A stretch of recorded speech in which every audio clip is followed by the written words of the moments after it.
Hi, I'm going to read this story called Arthur's April Fool. It was the last day of March. The joke shop was full of people getting ready for April Fool's Day. Arthur and Buster tried out everything. Buster bought sneezing powder. Arthur got a fake telescope that gave whoever looked through it a black eye. But Arthur didn't feel like playing jokes. He kept thinking about Binky Barnes. "Who is Binky Barnes?" asked Buster.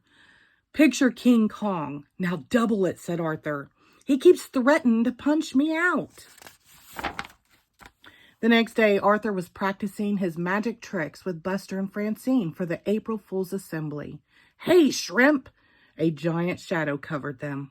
"I'll show you a trick," said Binky Barnes. He grabbed Arthur's favorite pen and put it in his pocket. "Now you see it, now you don't," said Binky. "Hey, watch it," said Arthur, trying to look brave. "Why don't you make me?" said Binky, and walked away. "Pick on someone your own size," called Francine, "like Godzilla." "Wow," said Buster, "you were right. He's going to pulverize you." That night at dinner, Arthur hardly ate anything. He didn't finish his cheeseburger. He didn't even want any chocolate cream pie. "What's the matter with Arthur?" asked his father. "He's worried about getting pulverized," said DW. "Maybe he's been watching too many outer space movies," said his mother. Later on, DW barged into Arthur's room. "Good night, Mr. Universe," she said. "Haven't you ever heard of knocking?" asked Arthur. "After you get pulverized, can I have your room?" she asked. "Beat it, DW." When Arthur finally fell asleep, he had nightmares. The next morning, Francine offered Arthur a cookie. "Yuck," said Arthur. "This tastes like soap and toothpaste." "April Fool," laughed Francine. But Arthur was too worried to laugh. "I'll never remember my magic tricks for the assembly," he said. "Calm down," said Buster. "I'll be your assistant. I'll help if you get stuck."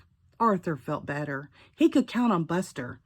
But just before the assembly, Buster got caught putting sneezing powder on Mr. Ratburn's desk. Instead of going to the assembly, Buster went to the principal's office. "I'll blow it for sure without Buster," thought Arthur. He walked into the auditorium. Who was sitting in the front row? Binky Barnes. This was going to be even worse than he thought. Arthur worried while Mr. Ratburn read people's minds. He worried while Francine and Muffy did shadow tricks. And he worried while the chorus sang the old black magic. Finally, it was his turn. "For my best trick," said Arthur, "I'll need a volunteer." Binky Barnes jumped on the stage. "Surprise, Pipsqueak," he whispered. Arthur gulped. Arthur asked Binky Barnes to tear up a sheet of paper and put it in the magic hat. He said the magic words and waved his magic wand to make the paper whole again. But rabbits came out instead. Everyone laughed. Arthur took a bow. By mistake, flowers fell out of his sleeve. Binky Barnes laughed harder than anyone. Then Arthur had an idea. He winked at Francine. "For my next trick, I will saw this young man in half." Binky stopped laughing and took a step back. "My saw, please," said Arthur. Binky turned pale. "And now the bucket to collect the blood," Binky screamed. He stepped back again, this time right off the stage. Everyone laughed, even Mr. Ratburn. After the assembly, Arthur stopped Binky in the hall. "What's the matter, Binky? You left before I could show you my best trick."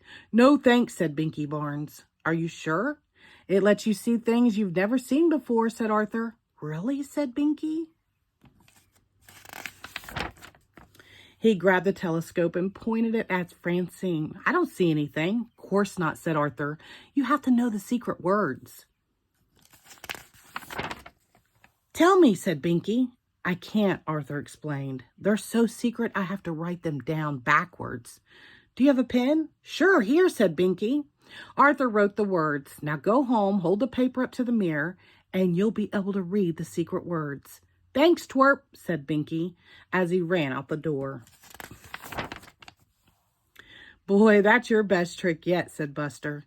"You didn't get pulverized, and you made Binky Barnes disappear." "What did you write?" asked Francine. April Fool. The end. Thank you.